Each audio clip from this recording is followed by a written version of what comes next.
Okay, I am live now. Well, we are back again on the annual return presentation.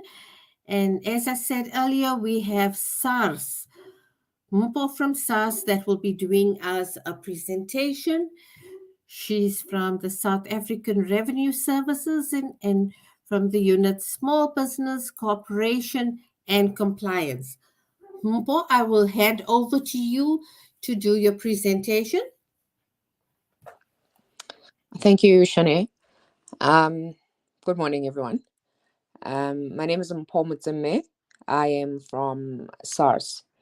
And for the purpose of this presentation, we are saying it is merely to provide information in an easily understandable format and is intended to make the provision of the legislation more accessible. The information, therefore, has no binding legal effect, and the relevant legislation must be consulted in an event of any doubt as to the meaning or application of any provision. Okay, so as SARS, we have our vision, which is to build a smart modern SARS with unquestionable integrity that is trusted by many, admired by the government, and also including our peers. And for this to be possible is to ensure that we meet our objectives, which are that we need to make things easy for our clients to comply, and we need to create awareness and clarity and certainty. So part of these workshops are creating that clarity and certainty plus awareness. And we've also modernized our systems so that we provide a seamless online digital services. And for those that do not comply with SARS, we then make it hard for them not to comply.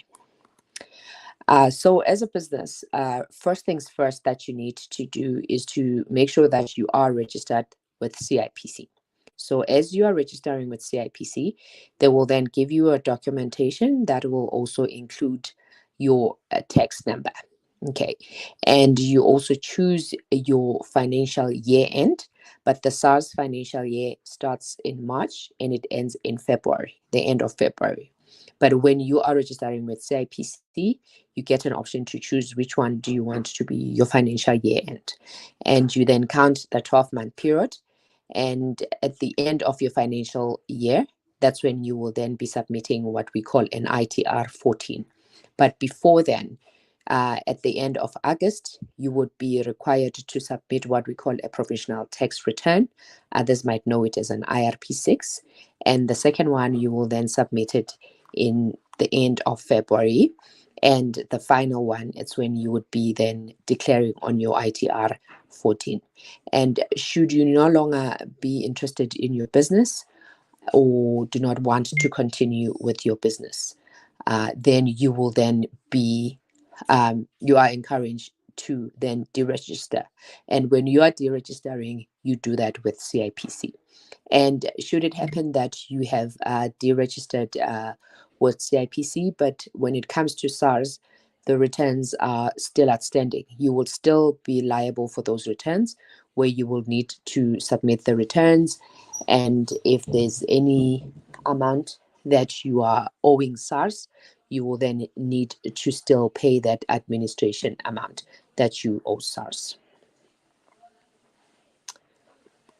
So what is your obligation as the client?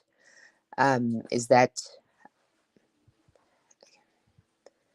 those would be your obligation as a client. And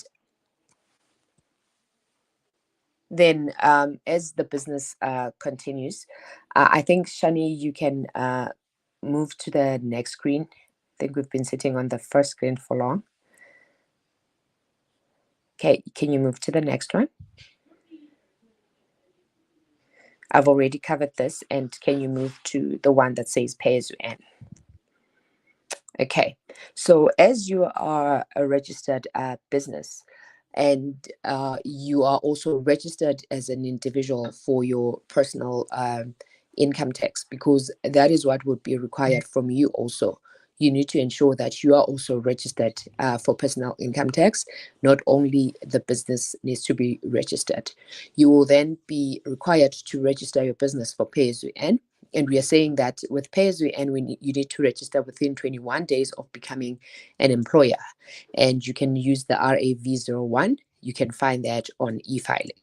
And as you are registered for Pay As You Earn, then you would be expected to submit your returns or declare, and that is done on the 7th of every month. Okay. Thereafter, you would then be expected to submit your biannual reconciliation, which would be due at the end of October. So I hope that as it is the 11th, as it is November now, people would have submitted their returns, which is the biannual reconciliation.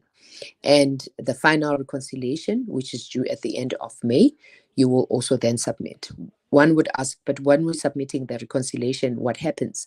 That's when we will assess and ensure that everything is correct, and you will then create IRP5s that you would then give to your employees. And the payment must also be made on the 7th of every month, and the form that we use, or your return that we use, we call it an EMP 201.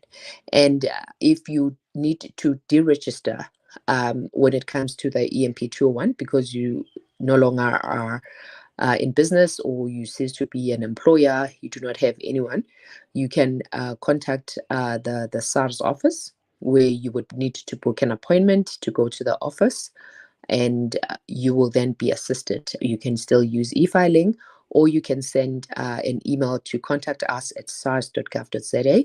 Alternatively, if you are using a tax practitioner, or you are a tax practitioner, you then need to send an email to pcc@sars.gov.za.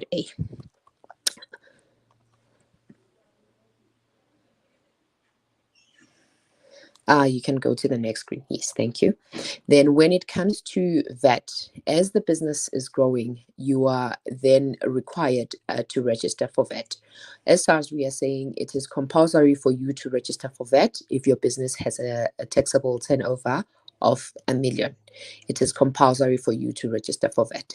But you do find other businesses that they haven't reached the 1 million turnover, but they also are required to register for VAT because of the projects that they're doing, or the people that would want to give them work.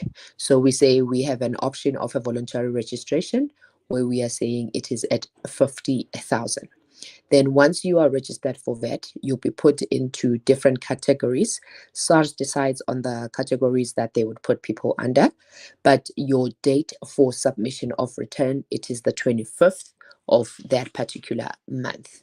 And for those that are registered on e-filing, you then have until the last business day of the month, to submit your VAT returns and make any payments.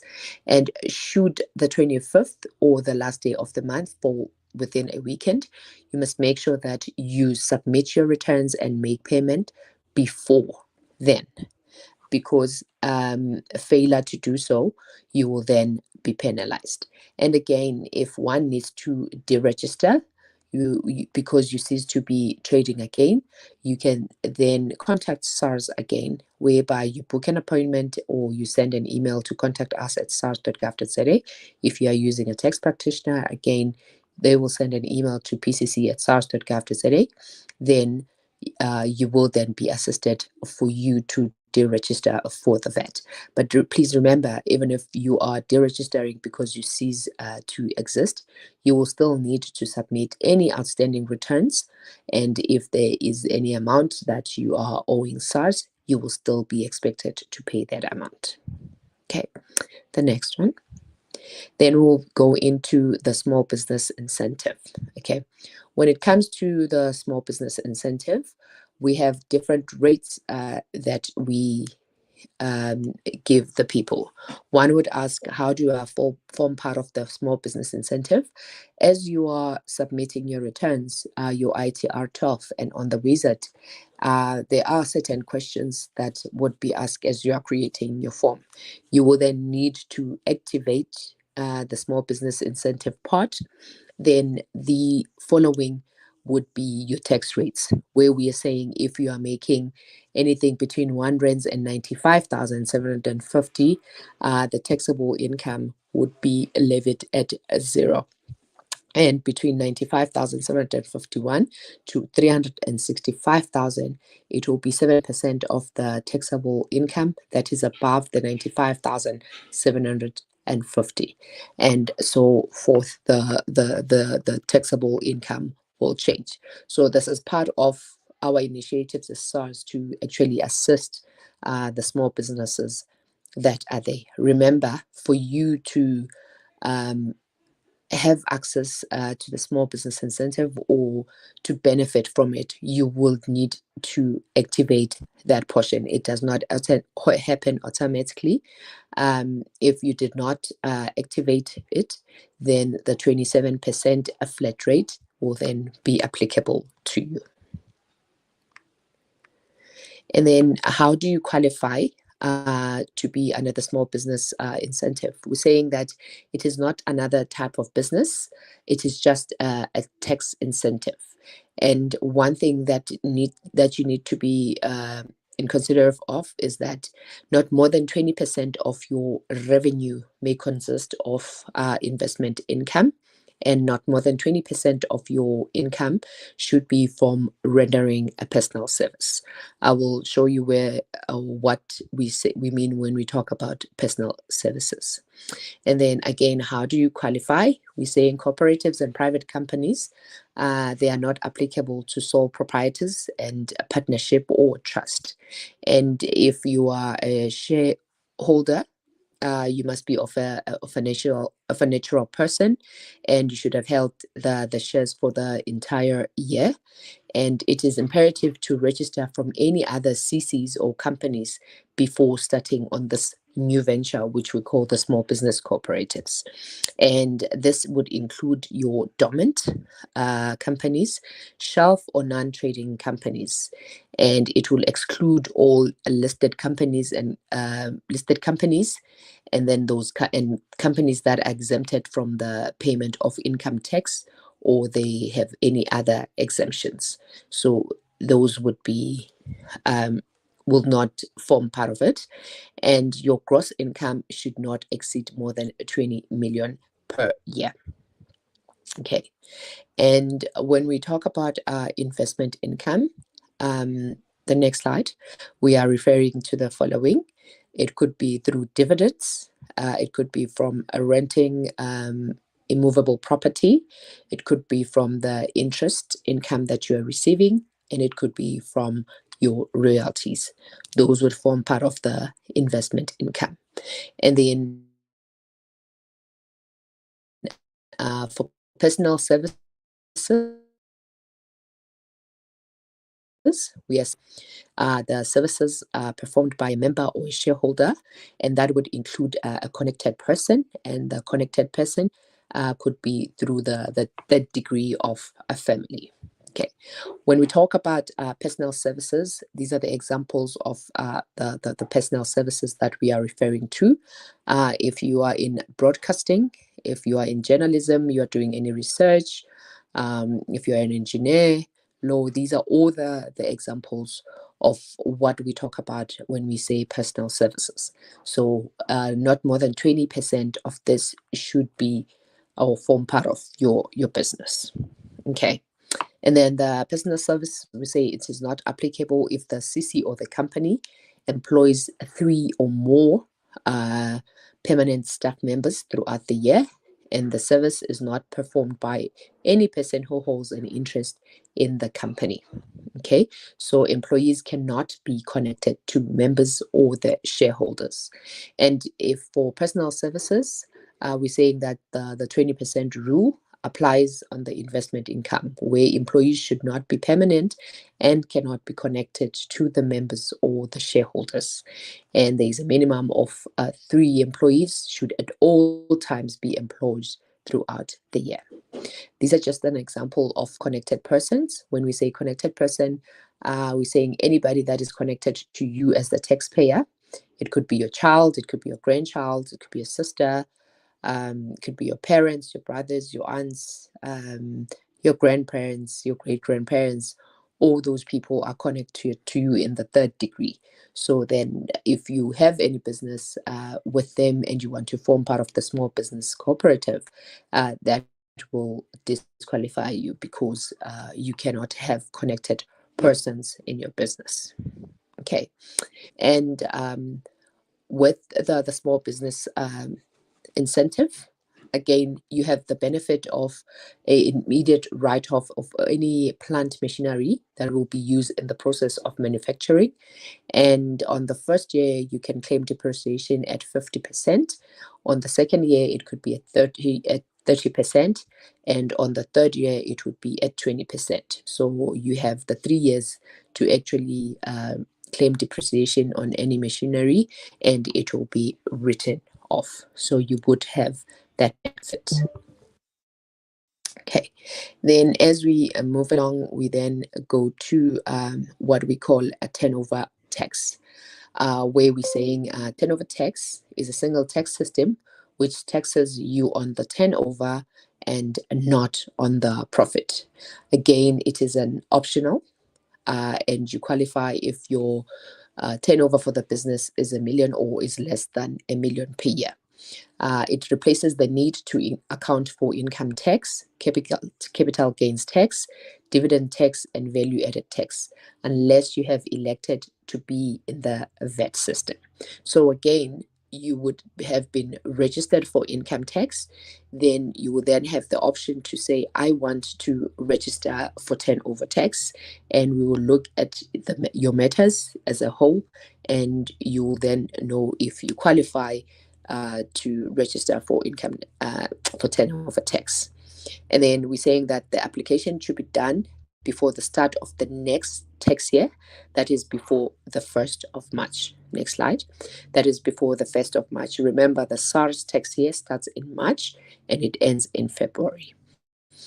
If the business commences during the year of assessment, then the application needs to be done within 2 months after the date of registration. And then if the business chooses the turnover tax method, the year end must be the 28th of February. And then we also have an online quick test that you can do to check if you do qualify for turnover tax. You can navigate to our SARS system, where it is www.sars.gov.za. Then you would click on the small business and employers. Then after, you would click on the turnover tax, and you will then need to scroll down into how to register. Then you will then have an option of quick test. And should you answer any of the questions no that are listed, then you would know that that will then disqualify you to register for turnover tax. And you will then, once you have done the quick online test, you will then go and complete the registration form, which we call it a TT01. You only complete it if you qualify, and you can submit it through the following channels, where it is by visiting a SARS branch. But please remember, you need to make a booking before you go to any SARS branch. We do not turn people away, but it all depends if we are done with all the bookings that we have. So you actually might get turned away because the office, it is fully booked. But it is always advisable to ensure that you do book an appointment before you go to a SARS branch. And for those that are using the tax practitioners, or for the tax practitioners, you can then send your application with the supporting documents to pcc@sars.gov.za. Alternatively, for all the other taxpayers, you can send it to contact us at sars.gov.za. Contact us at sars.gov.za. Those are the channels that we have. Okay. And for turnover tax, we're saying that you should be a registered micro business, and you would be allowed to register for VAT also, if you want to register for VAT, because previously one of the requirements for turnover tax was to say you do not have to register for VAT. But as from the 1st of March 2012, we then changed it. As from the 1st of March 2014, we then changed all that. So now you can register for turnover tax even if when you are registered for VAT. And like I said earlier on when I was speaking about VAT, is that we put people into different categories. Then for turnover tax, you'll be put under category D, where you will need to submit your return every 6 months. Okay, that is your VAT 201. Okay.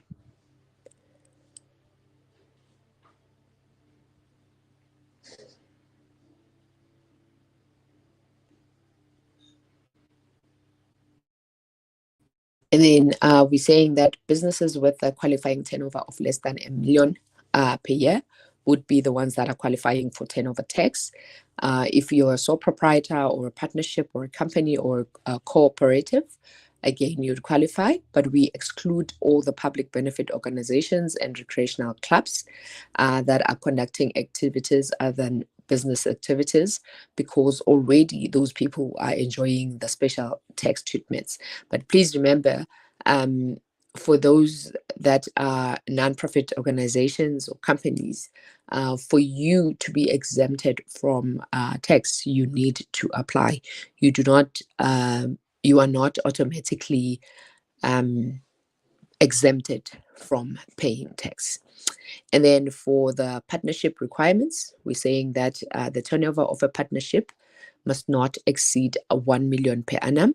However, each partner can apply individually. So, and then the person cannot be a partner in any other partnership, and the partner may not hold shares or interest in any other company or close corporation or cooperative, and that are listed under JSE companies.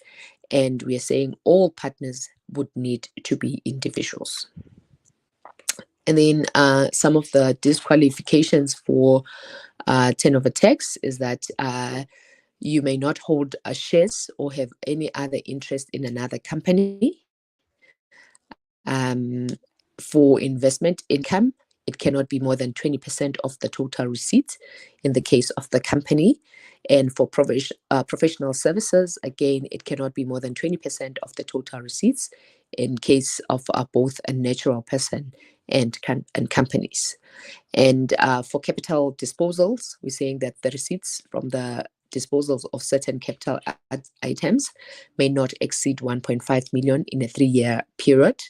And for a personal service provider or a labor broker, you are disqualified except if where a labor broker has been issued with a tax exemption certificate by SARS. And all shareholders and members must be at all times be individuals and not companies. So something that will help you decide, where we're saying it is a decision-making factors. If keeping record is too much for you, and if the current system is too technical and difficult for you, and it is costly to hire a tax practitioner or to meet the requirements of the current tax system, if your business is currently running through a loss, then you can register for turnover tax. Okay, those are some of the things that will assist you in registering. And then when we go to the next slide, we'll then look at the turnover tax rates. As you can see, if you are having a turnover of less than between 0 and 335,000, there isn't any tax that you would be paying. And from 335,001 to 500,000, you would only pay 1% of the taxable income above 335. And so the following rates apply. But remember, when it comes to turnover tax, you are taxed on your whole turnover before you even minus any of your allowable deductions. Okay, so, and we do then have an overall tax comparison where we're saying that the total income, where it is the sales were equivalent to 600,000 and our expenses were at 180,000. So our taxable income, it is at 420,000. So if we look at the table below, it is just an example to see how much tax you would be paying with the different tax products that we have, or incentives. So for a taxable income, for a personal income tax, as a sole proprietor, because the percentage for sole proprietor starts at 18%, we will look at to say it is 77,362 plus 31% of the income above the taxable income. Then that would give you an amount of 75,472. That is what would be expected from you to pay as your tax. And for a company, we will take the 420,000 and we'll multiply it by the 27% tax rate, which that would give us 113,400. So that would be the tax that you would be paying for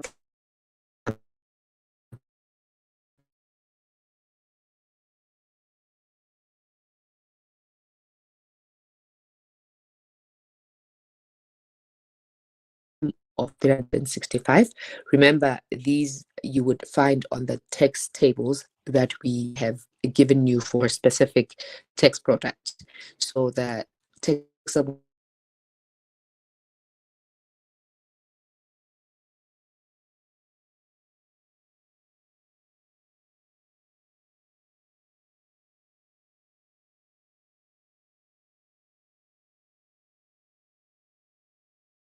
that will be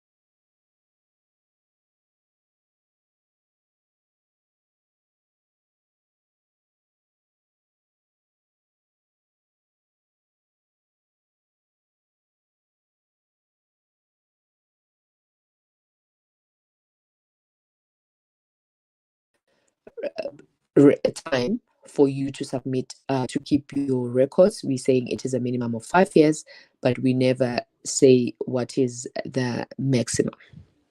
Okay, I hope you can still hear me.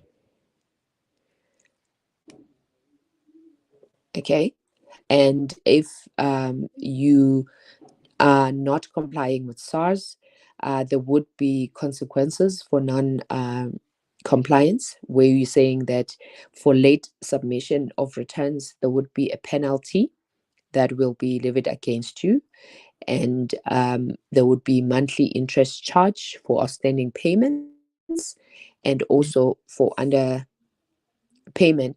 that we will also impose a 200% penalty. Okay. We will also impose a 200% penalty for understatement, and there would be penalties for late submission, and there would be interest charge for the outstanding payments. And for a penalty starts at 250, and it can go up to 16,000 per return per year. So it starts at 250 and it can go up to 16,000 per return per year. Okay, so you need to make sure that you do submit your returns and on time, and you do not have any difficulties that you would face with SARS if you do that. And for e-filing, we're saying for the precautions, we're saying for those that are registered with e-filing, please make sure that you do not divulge your logins and password with anyone. If you have already done so, you can change the password by calling the the contact center, or you can do it yourself on e-filing. And by the scheme, we encourage you to contact SARS so that we can assist you. For services rendered by our officials, you can always request for identification from a SARS official. But if you are using a tax practitioner or tax consultant, they would charge you a fee. But also, you need to make sure that those people are registered and they have the registration number, because should there be any fraudulent things that will occur with your submissions, then we are able to report them to their body and their licenses can be taken. So please make sure if you are using a third party to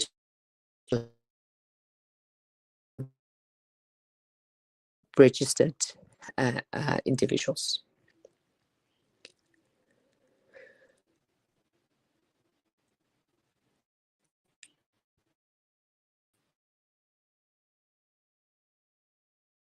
And using verify their validity, okay, on e-filing.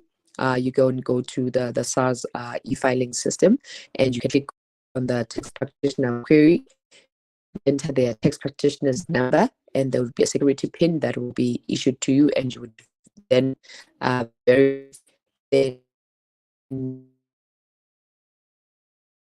know that all is well with the tax practitioner.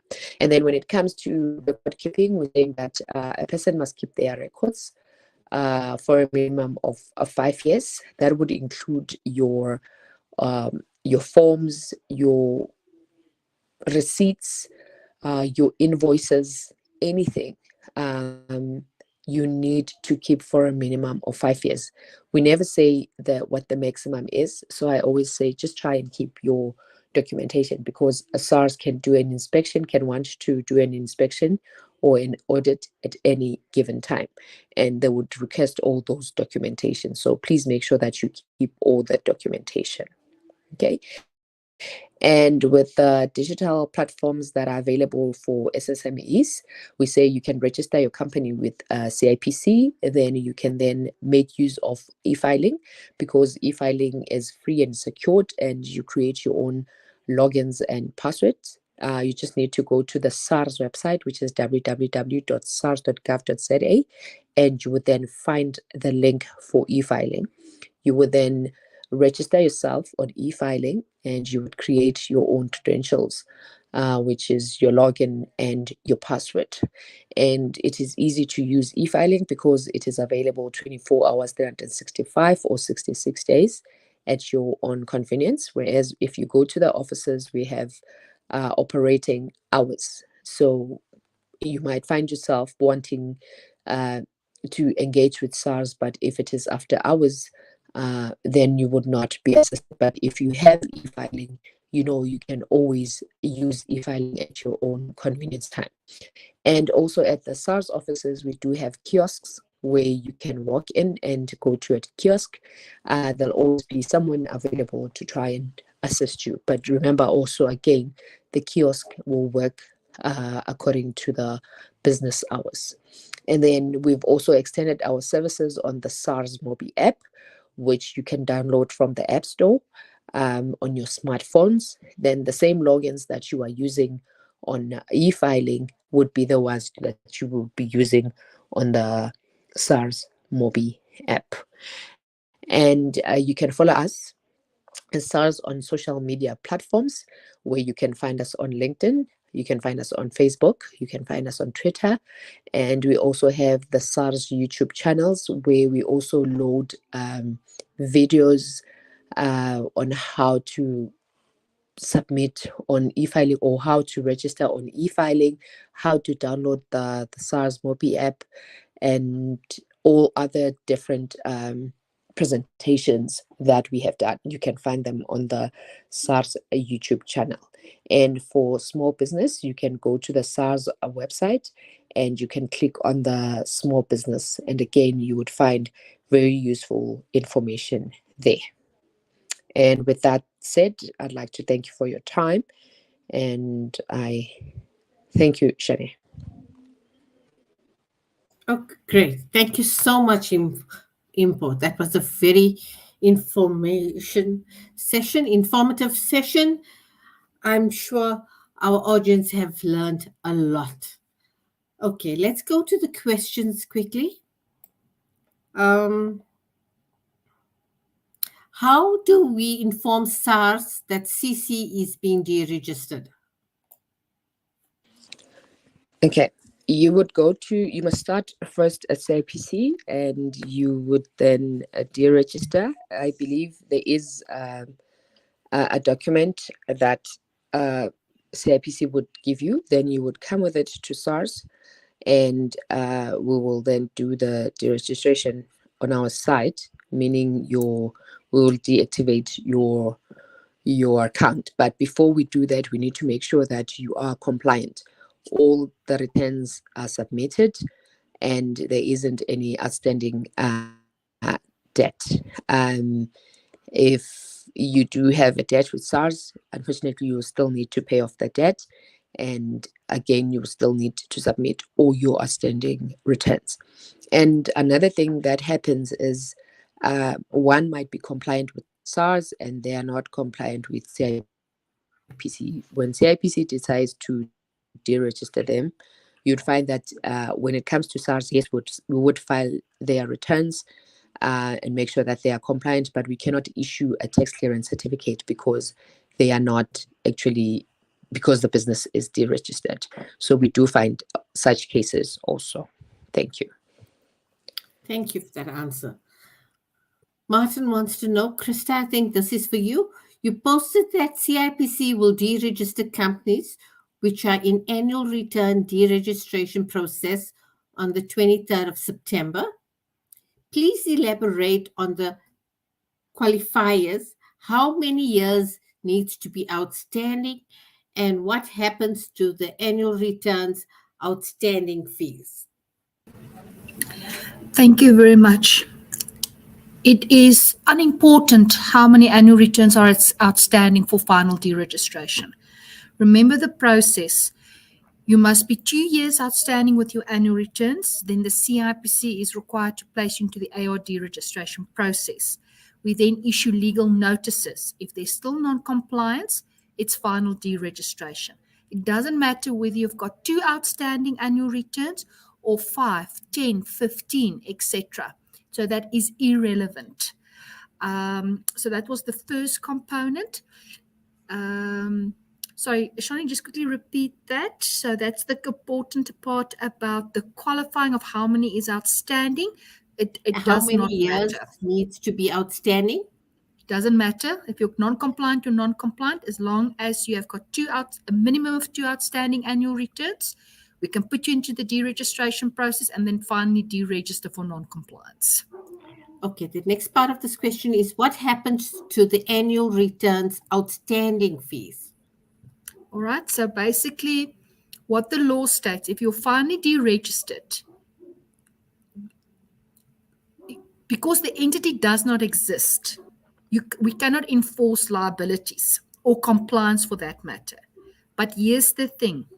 If you apply for reinstatement, as part of the reinstatement process, you will have to file all outstanding annual returns. So meaning at the time of deregistration, you had 2 outstanding. But because you were finally deregistered for 5 years, you'll have to file 7 years worth of annual returns and pay for them and bring up all other matters up to date. So basically, it becomes irrelevant. Only upon the reinstatement, then all outstanding annual returns for every single year, even though they were deregistered, will become applicable. Tell me, Krista, will these directors be able to open up a new company after they get deregistered? Yes, they can. The big thing here is you cannot hide from your responsibilities as a director on a deregistered company. So I need to put that very clear disclaimer out there. You cannot run away from your responsibilities if you're finally deregistered. you will always be linked up as a director to that company and as a member of the CC for any conduct or things that did not happen during your tenure as a director. Thank you. Thank you. Okay, SARS, this is a question for you, Mpho. Can you please elaborate on the process to deregister for CIT? Only per appointment or email as well? And can the tax practitioner tend to the appointment on behalf of the registered representative? Hi, Jeanette. Thank you. You will need to book an appointment with SARS, and once you've given that appointment, you can then go to the SARS offices, the one you've chosen. And remember, when booking an appointment, you also have an option to receive a call back. You also have an option for a video. So if you have chosen the call back and a video, they will then send you an email to request all the documentation.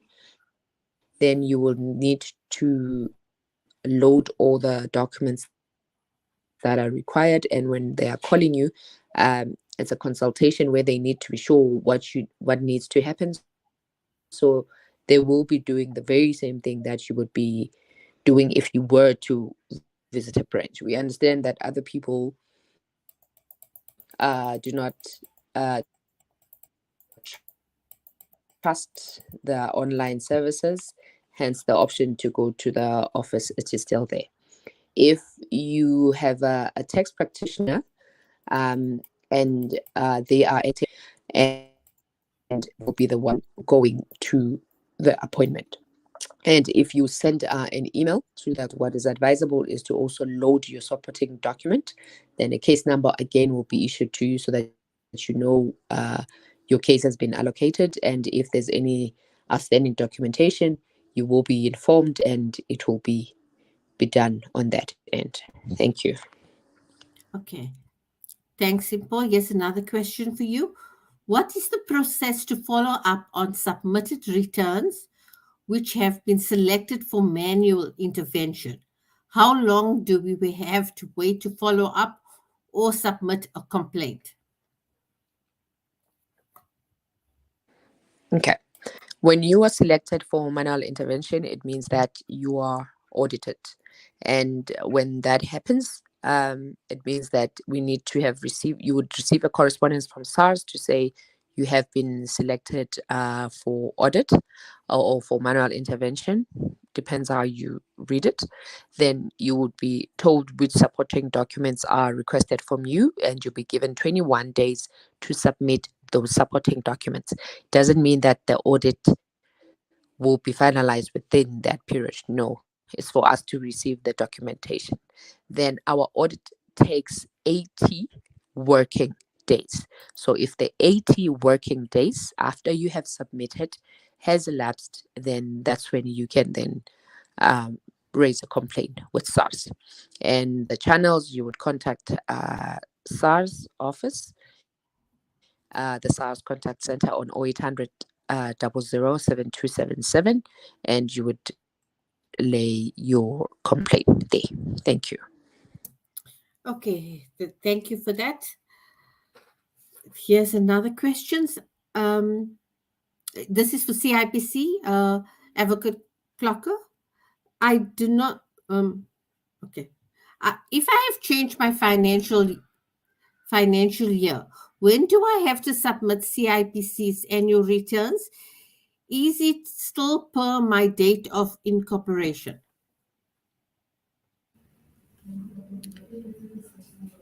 Annual returns are structured within law as the anniversary day of your business, irrespective of your financial year end. The financial year end becomes applicable when calculating for which turnover you need to provide when filing annual returns. So I'm going to repeat the example quickly again. So even if you moved your financial year, your annual return due date stays stuck. Pow, it is cemented into the ground. right? Your financial year end can slightly change. You can move to rhino light a wall in either direction of your house. That's your financial year end. So again, it is your anniversary date, and you've got 30 business days period. But when to determine what turnover you need to provide. The law is also very specific that your financials and financial documentation must be finalized 6 months after your financial year end, right? So let's say on the September month example, your 6 months to complete your documentation has not expired yet. You're still in your September is within that 6 month period. Then you'll use the previous year's financials to determine the turnover. I hope that answers the question. I'm sure it does. Okay. Here's a SARS question from Martin. For manual intervention, what happens if no correspondence has been received? It has been more than 21 working days, no letter, no communication.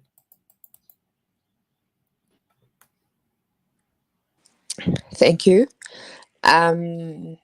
When they say you have been selected for manual intervention, that follows with a letter.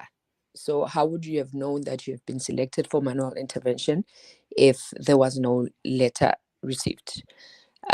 So you can contact the SARS contact center and check what documentation is required from you. But the minute you know that you have been selected, it comes automatically with a letter, and the letter will tell you exactly what supporting documents need to be uploaded.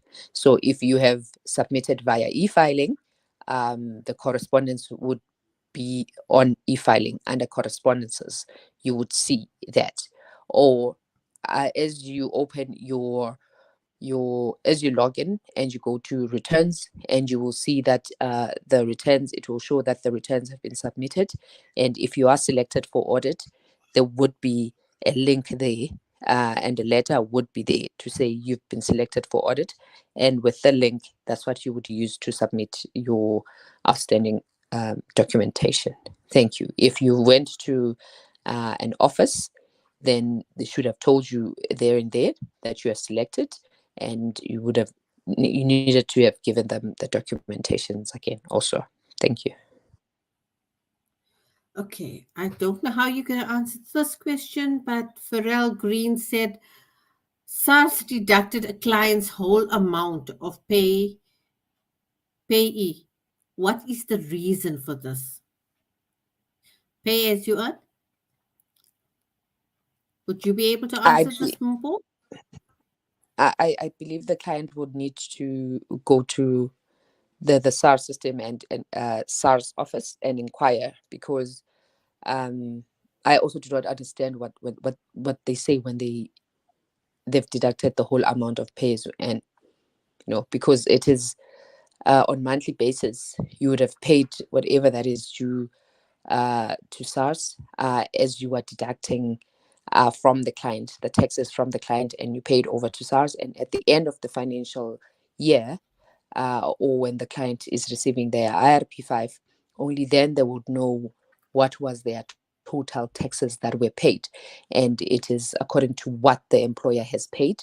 And when we do the assessment, obviously we take into consideration all the income that they might have received. Then that's where you'd find that a person would end up owing SARS, because taxes that are showing are based on that particular income that was given to them. But you find that the client has extra or additional income which was not taken into consideration. So when we are doing the assessment, we include all the incomes that they would have received, and we'll then determine what their tax liability is. So they would need to book an appointment and go to SARS, have a one-on-one with the consultant, so that they can know exactly what is going on. Thank you. Okay. Thank you, everyone, for listening to this webinar.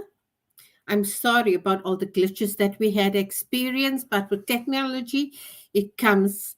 as it is. Mpho, thank you very much for attending our webinar, as well as Advocate Clocker.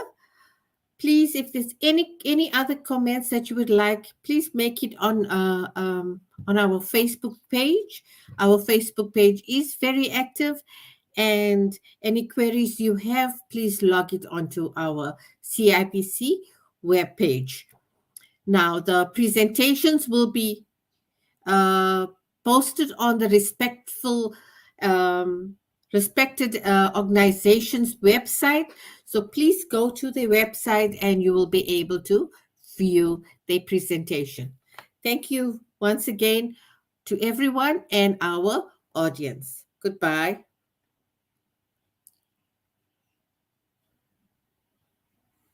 Okay.